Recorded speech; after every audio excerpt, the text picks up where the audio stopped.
There's a special kind of silence that hits a room when you realize you're being replaced by someone who thinks a pivot table is a trendy dance move. The CEO cleared his throat like he was announcing a prostate exam, not a professional betrayal.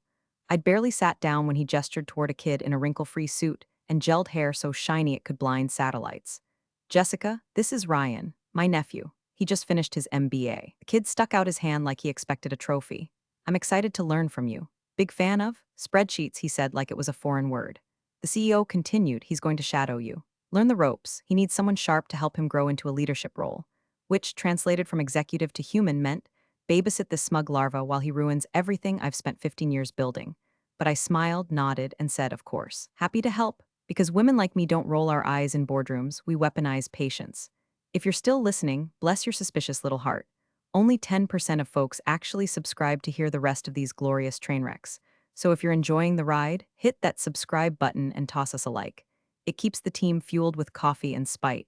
Anyway, the first thing Ryan did was ask if we could change our project folders from alphabetical to vibe-based sorting. No, really. I thought he was joking until he pulled up a pastel-colored Kanban board labeled Big Brain Energy.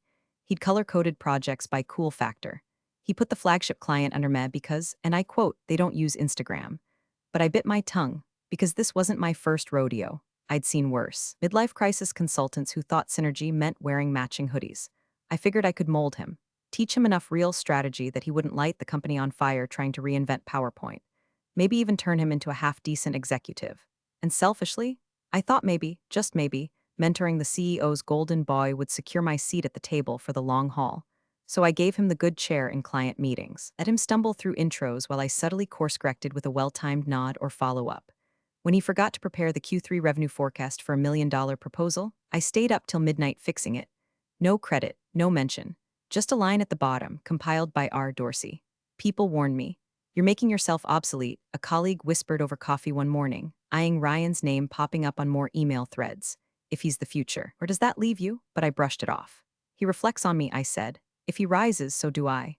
I didn't realize I was teaching a python how to crawl into my bed and strangle me in my sleep. Ryan got bold, started making decisions without looping me in, slid into meetings I wasn't invited to, then used my own language, verbatim, to pitch half-formed ideas I'd floated months ago. I noticed the shift when people started asking him questions they used to ask me, when he stopped taking notes and started answering them instead. Still, I stayed the course. 2 years. 2 entire years I played the long game. I cleaned up his messes, coached him through negotiations, even ghost wrote entire proposals under his name because he said his personal voice wasn't coming through. That personal voice, a Frankenstein monster of linked-in buzzwords and stolen phrases from my old decks. But the real kicker, the moment I should have seen the guillotine swinging, was at the holiday party. The CEO toasted Ryan as our rising star, said he was transforming our approach to innovation. I stood there holding a plastic cup of warm Pinot Grigio while Ryan winked at me like we shared an inside joke. We didn't. He was just signaling that he'd gotten everything he wanted, and I hadn't even realized I'd handed it to him on a silver platter. That night, I stared at my ceiling fan spinning like a roulette wheel and wondered what kind of fool I'd become. I wasn't angry yet, not really. I was calculating. The kind of quiet you feel before a thunderstorm splits the sky open, because something told me this kid wasn't done. And when he made his next move, I'd be ready. I once rewrote an entire investor pitch while stuck in a Starbucks bathroom because Ryan, in his infinite wisdom, thought off the cuff meant showing up with zero prep and a 3-slide deck that included a gif of a dancing banana. That particular meeting was with a venture partner who could have doubled our funding pipeline. Ryan led it. I salvaged it. I smiled while he took credit and waved to the receptionist on the way out like he was Bono. He called it synergy. I called it duct tape on a dumpster fire. Week after week, I tightened the bolts behind his every success. His tone with clients used to be pure frat boy, too many bros, not enough clarity. I coached him out of that phrase by phrase. When he referred to our flagship client CFO as Debbie in a follow-up email, her name was Deborah, and she carried a machete in her tone, I called him into my office and said, flatly, if you want to be taken seriously, stop writing like you're texting your fantasy football league. He blinked, said, got it, and added an emoji to the next draft. I rewrote that one too. The first 6 months I chalked it up to mentorship, growing pains. He was green, and I was the sharp edge meant to shape him. I taught him which numbers mattered in quarterly reports, what phrases calmed skittish board members, and how to navigate the minefield of passive-aggressive leadership emails. Even Ghost wrote his first company-wide memo. He told me he wanted it to feel visionary, like Steve Jobs, but, quote, not so dead. By month 9, he'd started ending sentences with per my last email, even when it was his first. and my inbox started feeling thinner. People were replying to threads I was never CC'd on, threads that were clearly based on strategies I'd spent months developing. When I asked Ryan about one, he gave a half smile and said, "Oh, I figured you were too busy to weigh in. Didn't want to bog you down." Bog me down? That was my project, my framework, my architecture that he was now confidently presenting as his own, decked out in pastel branding and self-assigned acronyms that made it sound like he'd invented synergy itself. I bit my lip, took the high road, again, because I wasn't about to torch the bridge I'd spent 2 years carefully walking across. Not yet. One morning, found a draft pitch deck on the printer, labeled Ryan Dorsey Vision 2026 Final V3, PPTX. Inside were slides I had built. Language I had written, my words, my structure, my strategy, all scrubbed of my name like I'd never existed. The only credit line at the bottom, presented by Ryan Dorsey, VP Strategy. He wasn't VP yet, but clearly in his mind he'd already arrived. Still, I let him present it. I even helped polish it the night before, because I told myself he reflects on me. If he rises, so do I. That's what I believed. Or maybe that's what I needed to believe so I didn't feel like I was sharpening the knife he'd eventually plant in my back. Others noticed. My old colleague Ava, the kind who keeps receipts and snacks in the same purse, pulled me aside one afternoon and said, "Jess, when are you going to stop writing love letters to the man planning your funeral?" I laughed it off, told her it was part of the plan, that building an ally in the executive suite meant playing the long game, that I'd get mine when the dust settled. But the dust never settled, it thickened. Ryan started forwarding client emails to our boss with his own commentary. My idea is getting traction. Happy to see my pilot resonating. Each thread, built on foundations I laid, calls I took, nights I spent stitching the pieces together while he hosted fireside chats with interns and posted about thought leadership on LinkedIn like he was running for office. And then came the HR roundtable. They were collecting anonymous feedback for leadership training. Ryan submitted a 5-page manifesto on modernizing outdated management styles. I saw it accidentally. Someone had printed all the responses for a summary meeting and left them in the break room. His words dripped with passive shade, phrases like legacy thinking and lack of digital fluency. It didn't name me, but it didn't have to. It was clear. Ryan wasn't just stepping into a new role. He was rewriting the narrative of how he got there and erasing the woman who taught him how to fake it till he looked the part. And still, I said nothing, because I was waiting for the right move. And when it came, it wouldn't be loud. It would be surgical. The email hit inboxes at 8:01 a.m. on a Monday, the digital equivalent of a sucker punch served with a side of croissants. Subject line, exciting leadership news. I opened it in the elevator, halfway through my first sip of coffee, already half dreading whatever buzzword cocktail was waiting inside. And there it was, written in that polished, saccharine HR tone that tries to make a decapitation sound like a company picnic. We are thrilled to announce Ryan Dorsey as Vice President of Strategic Growth, effective immediately. Ryan has demonstrated exceptional vision and leadership over the past 2 years. 2 years. My 2 years. My proposals, my pilots, my deck templates with the fonts he never remembered to change. He hadn't just taken credit, he deleted me from the story altogether. Not a single line about mentorship, not a whisper of gratitude. I wasn't even CC'd. It was as if I'd been plucked out of the timeline like gum off a shoe. I walked into the office feeling like a ghost who could still smell toner and broken promises. People glanced up, then quickly backed down, the way you look at a car crash you're trying not to admit you enjoy.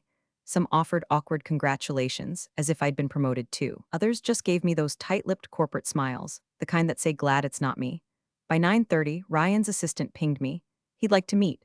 Brief touch base, as if we were still on the same team, as if he hadn't just clubbed me over the head with the velvet hammer of office politics. I stepped into his new office, a corner space that used to belong to a man who'd once built this company out of his garage and unpaid interns. Now it had a standing desk, faux succulents, and a whiteboard with the words "Disrupt or Die" scribbled in dry erase marker like a hostage note written by a TED talk. Ryan stood to greet me like a politician shaking hands with someone whose vote he didn't need. His posture was straight. His grin was thin, rehearsed. "Jess, glad you could come by," he said, gesturing to the chair across from him like he was offering me the last seat on a sinking ship. I didn't sit. He adjusted his cuffs like he'd been practicing this moment in a mirror. "Look, I want to be transparent with you. We're moving in a new direction, one that doesn't exactly align with your traditional approach." I let that hang in the air just long enough to make him twitch. He added, "It's not personal, just evolution. We're innovating, and that requires different energy." Different energy, I nearly laughed. The kind of energy that forgets to mute itself on Zoom while watching crypto TikToks mid-meeting? I said nothing. Just tilted my head and looked at him like I was trying to remember if I'd left the stove on, or if I was about to burn the whole kitchen down. "You've done great work here," he continued, tone all fake empathy and sterile warmth. "Truly. But it's time to give others room to grow." Others, meaning him, meaning the boy who once asked me what an RFP was while holding a caramel frappuccino like it was a diploma. I smiled, just a small one. The kind that lives between bless your heart and I dare you to finish that sentence. He mistook it for grace. I'll loop in HR, he said. We'll make sure the transition's smooth. You deserve that, smooth, like sandpaper down the spine. I gave him a single nod, turned, and walked out without saying another word. The silence echoed louder than anything I could have yelled. As I passed the receptionist, she looked up with wide eyes and the quiet fear of someone who'd just seen a lion walk through a daycare. I gave her the same slight smile. Because that's all I had left now. Silence, poise, and a plan already simmering like a bomb set to boil. The CEO didn't call. HR didn't reach out. My keycard still worked, but the air had changed, thicker now, with betrayal and bad cologne. No goodbyes, no thank yous. Just a slow erasure, pixel by pixel. But here's the thing about ghosts. Sometimes we come back with unfinished business. I didn't cry. I didn't scream. I didn't pour wine into a coffee mug and collapse into the couch like some sad trope from a Tuesday night drama. I walked into my house, took off my heels with the slow precision of someone defusing a bomb, made a single piece of dry toast, and opened my laptop like I was about to conduct surgery on a corpse that didn't yet know it was dead. The screen lit up and I felt it, the shift. That invisible tremor behind the ribs when something inside you locks into place. Not sadness, not defeat, something colder, sharper, a kind of purpose you don't come back from. I clicked into my personal cloud drive, quiet little folder named Backup. Strategy 2019-2023. Not company property, not hosted on their systems, because women like me don't get to have bad days. We get to have insurance policies disguised as admin diligence. First tab, emails, I sorted by sender. Dorsey Ryan, there they were, chains I'd forwarded to myself at 2 a.m. after cleaning up his messes, annotated with keywords like source mismatch, proposal integrity, client retention. Second tab, pitch decks. Versions with timestamps. Slides with my initials in the metadata. Strategy flowcharts I designed in hotel rooms at midnight while he was busy networking on rooftop bars. But it was the third file, the one I hadn't touched since last fall, that made me pause. Transfer Innovation IP. I opened it. Inside, the original concept paper I drafted nearly a year and a half ago. Data integration model for supply chain analytics that pulled from client-facing platforms in real time. Tech specs. Use cases. Deployment paths. Annotations from my conversations with a third-party vendor who had helped me explore licensing options before I ever pitched it internally. And then, layered over that, another file. Ryan's Vision 2026 proposal, the same one that got him his shiny new title. It was my architecture. Same use cases, same projections. Except he'd changed the name from Pulse Stream to Dorsey Flow, which frankly sounded like a urinary tract issue. But the kicker? The licensing clause. See, months ago, long before I ever handed that idea over to the company, I'd entered into a personal agreement with the external vendor. A placeholder licensing contract. One that assigned ownership to me, personally, for the pilot framework. I'd even paid the retainer out of my own consulting LLC, which I kept active on the side for speaking gigs and just-in-case moments exactly like this. I remember now, I hadn't wanted to move forward with it internally until I was sure it worked. So I'd kept the skeleton of the project in my back pocket.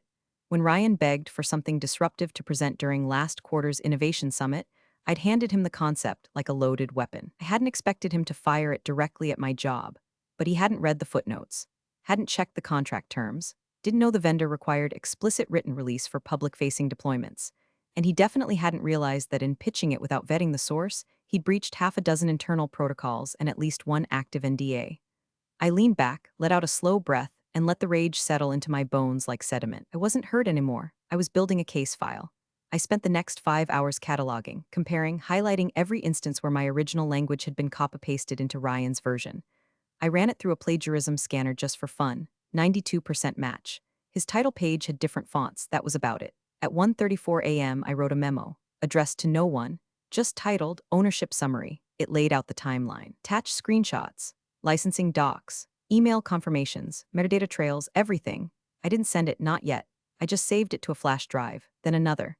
Then one more, which I hid in a hollow compartment of a hairbrush in my gym bag, a trick I learned from a risk management seminar I once gave to a room full of board executives who couldn't spell litigation if you spotted them the first 6 letters. Obsolete, am I? That night, I slept like a brick tossed into a lake. Not peaceful, just deliberate, because now it wasn't just about proving my worth. It was about watching him realize, too late, that he'd stolen the wrong woman's work, and she had the receipts.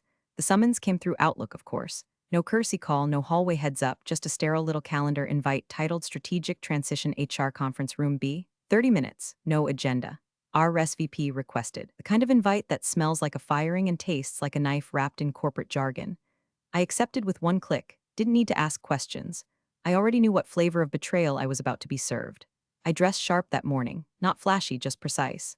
Black suit, clean lines, no jewelry except the watch I'd worn the day I signed my first C-suite contract. The one engraved with a quote from my old mentor, never blink first. HR conference room B had a view of the parking garage, which felt about right. I walked in to find Ryan already seated, legs crossed, tapping on his phone like he was about to fire up a podcast about himself. The CEO sat at the head of the table, uncharacteristically stiff, fiddling with his pen. A laminated HR rep hovered by the door like a bad smell with a clipboard.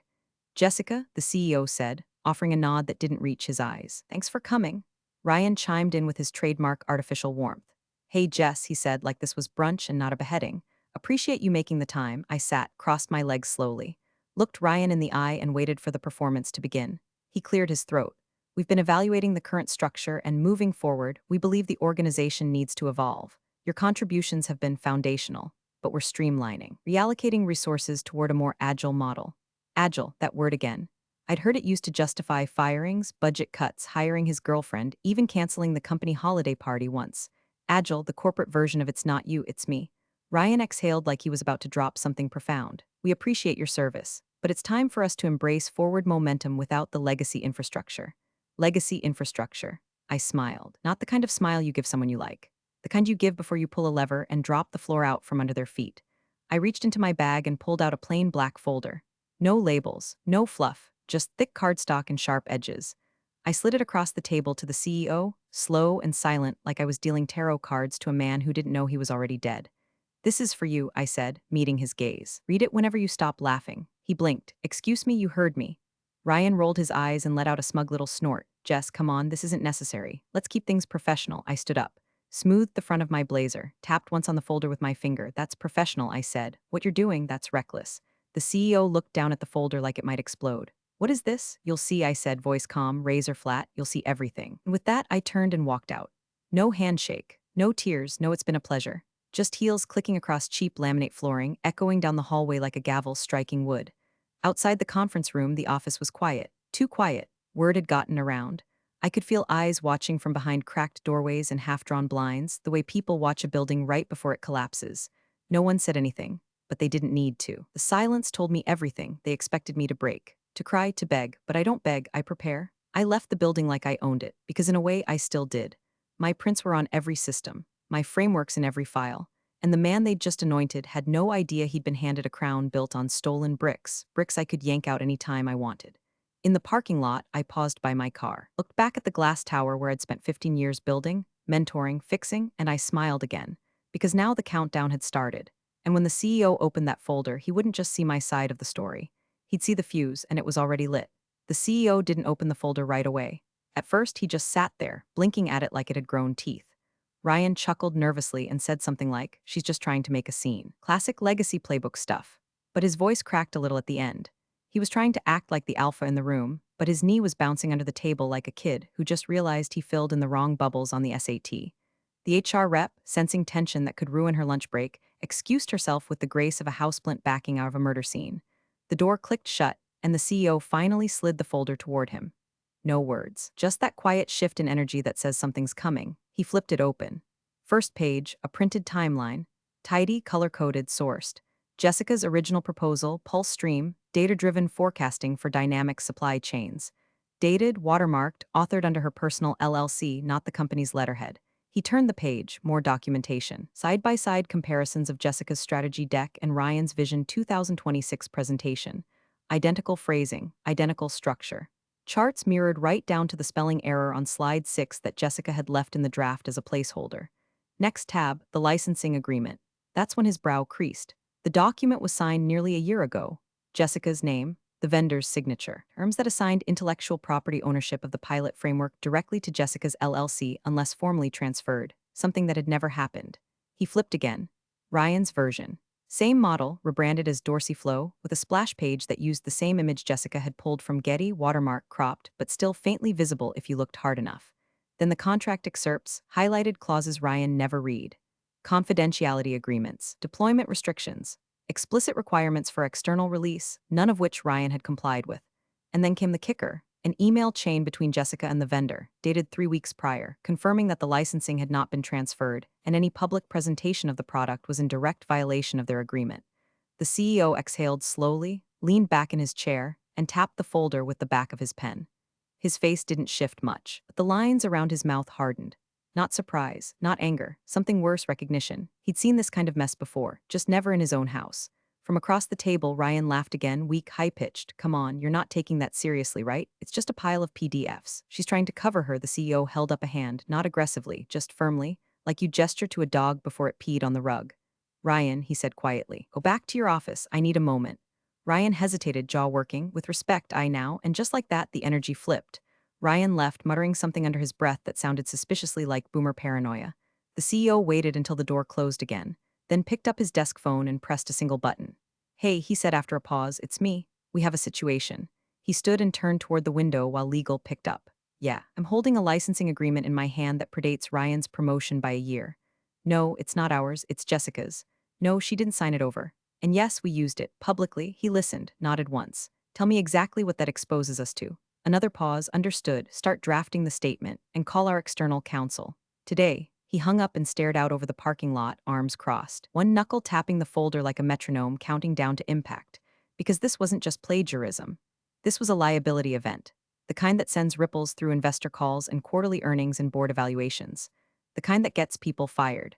And for the first time that day, the CEO smiled, not kindly, not cruelly, just like a man who finally sees the full picture and knows exactly who not to trust moving forward. The boy he'd handed the keys to had just driven the car into a wall. And Jessica? Jessica had quietly handed him the dash cam footage. The headline dropped like a brick through a glass ceiling. Loud, sharp, impossible to ignore. Velocity Tech launches real-time supply chain forecasting powered by PulseStream, a game-changer developed by industry veteran Jessica M. It hit the wire at 9:07 a.m. on a Thursday, and by 9:12, Slack channels at our company looked like someone had lit a match in a room full of propane. People didn't message me, I was already out of sight and out of the building. But my phone buzzed with screenshots. Mentions, pings, even Ava, who never swore in text, sent me nothing but a row of fire emojis and holy. SHT. Ryan's name was nowhere in the article. Not a quote, not a footnote. But mine, it was everywhere. Jessica M., former strategic lead at Redacted Corp., has partnered with Velocity Tech to deploy a proprietary data framework years in the making. The reporter even included a pull quote from my keynote at last year's conference. Innovation without integrity is just branding. By 9:18, Ryan was pacing the corridor outside the executive floor like a raccoon trapped in a revolving door. Eyewitnesses later said he stormed into legal's office demanding an explanation, claiming sabotage, insisting that Jessica I must have stolen company property and handed it over to a competitor. He used words like espionage, breach, and according to one assistant, reputational terrorism. Legal stayed silent, because by then they'd seen the folder too. Ryan's version of events unraveled like wet toilet paper. Every question he answered spawned two more. Who approved the deployment? Who signed the vendor release? I hadn't due diligence caught the external licensing terms? And why exactly had a supposedly in-house product debuted under someone else's name, with notarized proof of concept dated months before he ever touched it? He cornered the CEO that afternoon, face flushed, voice too loud. We have to issue a correction. She's misrepresenting herself. This was our initiative. The CEO didn't blink. Just sipped his tea. He always drank tea when things went nuclear. You authorized a deployment, he said quietly, that you didn't own. Ryan blinked. But no one told me no one had to, the CEO said, voice flat as asphalt. You pitched an external framework to our board, moved it into prototype without legal, and then used our brand to claim ownership of intellectual property we didn't license. That's not strategy, Ryan. That's negligence. Someone close to the conversation said Ryan tried to laugh it off. Something about growing pains and startup hustle culture. But by then, it was too late. The board was already involved. Investor calls had been postponed. Internal emails had begun surfacing with subject lines like process breakdown urgent and dossier approval chain immediate review. His allies, quiet. His old mentor in marketing, on vacation and staying there. The junior analysts who once fought to be on his team started angling for transfers before their names got pulled into the vortex. Meanwhile, I was in New York. I'd been flown out for a sit-down with Velocity Tech's leadership. We toasted with champagne in a glass-walled office high above the skyline, while my old workplace sank below sea level in real time. The article was just the beginning. More stories followed. Industry blogs dug into my licensing deal. Thought leaders on LinkedIn started resharing my conference quotes, framing me as the face of ethical innovation. And Ryan, he became a case study, an unflattering one. Whispers started among clients. Wasn't that his team's project? Didn't she mentor him? Wait, is that the same Ryan Dorsey who tanked the pilot with Stratnet last year? The spiral was fast, violent, deserved, and the best part? I didn't say a single word. I let the paper trail do the talking. Let the contracts sing. Let the silence from legal hum like background music in a slow-motion implosion.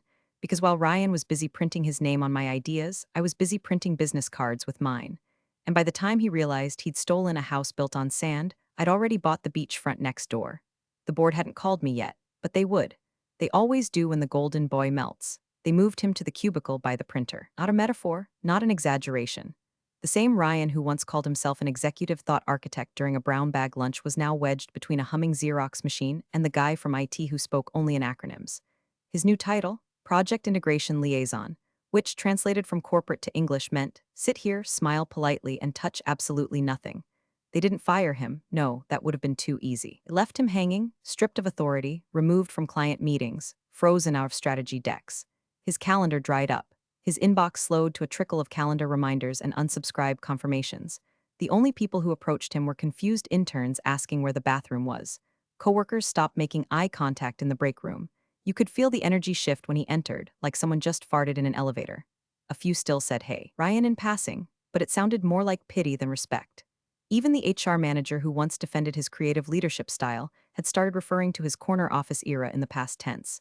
Back when Ryan was VP? Meanwhile, I was in a ballroom at the Grand Hyatt in Chicago, standing under chandeliers that cost more than Ryan's Tesla lease. My keynote at the National Supply Chain Innovation Summit had been booked months ago, but now it had wait. I wasn't just speaking as Jessica from some corporation.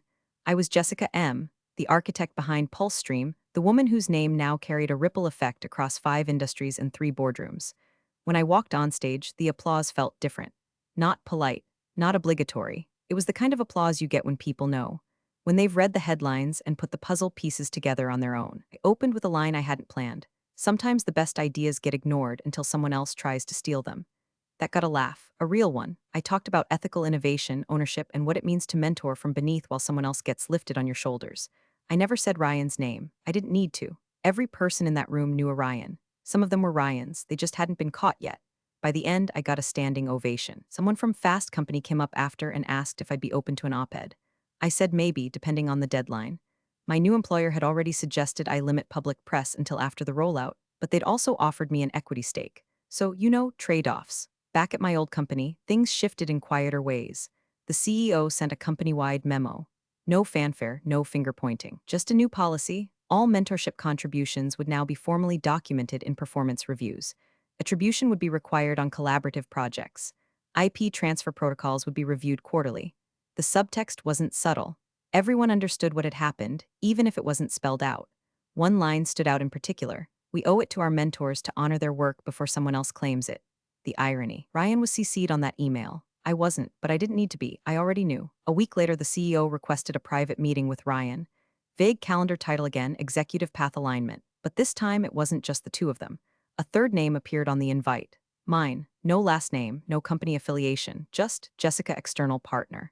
Ryan saw it, according to the executive assistant. He stared at the screen for 5 full minutes before standing up, walking into the hallway and putting his forehead against the glass wall outside his old office. He stood there for a long time, just breathing, because he knew this wasn't just another HR slap on the wrist. This was the final chapter. And the woman he tried to erase was walking back through the front door, only this time not as his mentor, but as his equal, or worse, his reminder. The last meeting wasn't on the regular calendar. No Zoom link, no Teams invite, just a quiet email from the CEO's executive assistant to Ryan's inbox, 10 o'clock a.m. Conference room Delta, mandatory. Ryan showed up 5 minutes early. Pale, sallow, really, like all the blood had drained south and decided not to come back. His tie was crooked, his hair looked like it had been styled by a blender, and the usual veneer of arrogance had cracked into something that looked like sweat.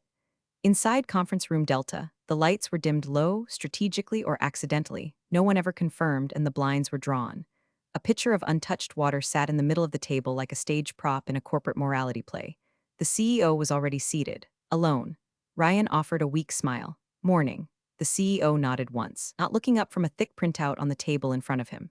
A silence passed, 10 seconds, maybe 15, that felt like being held underwater. Then came a knock at the door. Ryan turned, and there I was. Black blazer, no bag, folder in hand. My badge clipped to my waist, not the old company logo, but my new one, Velocity Tech. I walked in, sat down opposite Ryan, and opened the folder with calm precision. Nothing performative, just clean movements. Surgical, the CEO finally looked up. Not at Ryan, at me. Jessica, he said with a nod, thanks for making the time. As you know, we're entering final phase negotiations on the integration partnership. Velocity Text Data Framework will be embedded across 3 of our primary business units, pending this final discussion. Ryan blinked, twice. His lips parted but no sound came out. I said nothing, just waited. The CEO picked up the printout, Ryan's old proposal, the bastardized version of mine, and began reading aloud. Not the whole thing, just the executive summary. The stolen lines, the ones I'd written in a hotel room 18 months ago while he was too busy networking at the rooftop bar to send in his notes. When he reached the line, designed to elevate logistics visibility through proactive forecasting and ethical machine learning applications, he stopped. Then he looked up, straight at Ryan. She didn't just mentor you, he said. She protected this company from you. There was a beat of stillness. And then the CEO did something no one expected. He laughed, not a chuckle, not a polite release of tension. A full-bodied, bitter laugh, like a man realizing just how close he'd come to letting a toddler drive a tractor through a minefield. It rang through the hallway, through the glass walls, out into the rows of desks beyond where heads turned and keyboards paused mid-keystroke. Ryan's mouth opened, closed. I didn't mean to, no, the CEO cut in. You didn't mean to get caught, you didn't mean to overreach, but you did. And now the only question left is how quietly you plan to leave. Ryan stood blinking fast. You're firing me? The CEO nodded, almost amused. That's the part you're hearing. A long silence followed. Then, as if suddenly remembering I existed, Ryan turned to me. You're just here to gloat. I tilted my head slightly. No, Ryan, I'm here to invoice. The CEO cracked another smile. You'll be escorted out shortly. Security has your offboarding documents. Leave your badge, and your NDA has been reactivated, so choose your next tweet very carefully. Ryan didn't move, not right away. Eventually, he muttered something about lawsuit and board appeal, but his voice didn't even fill the room. It dribbled out like soda gone flat. I stood, closed my folder, and offered a single nod, 1 inch downward, no emotion. Just acknowledgement. Final, clean, and I walked out. Past the HR director standing just outside. Past the admin who'd once called Ryan visionary and now avoided his gaze like it might be contagious. Down the hallway where the laughter had echoed moments before, and where, for the first time in 2 years, I wasn't invisible.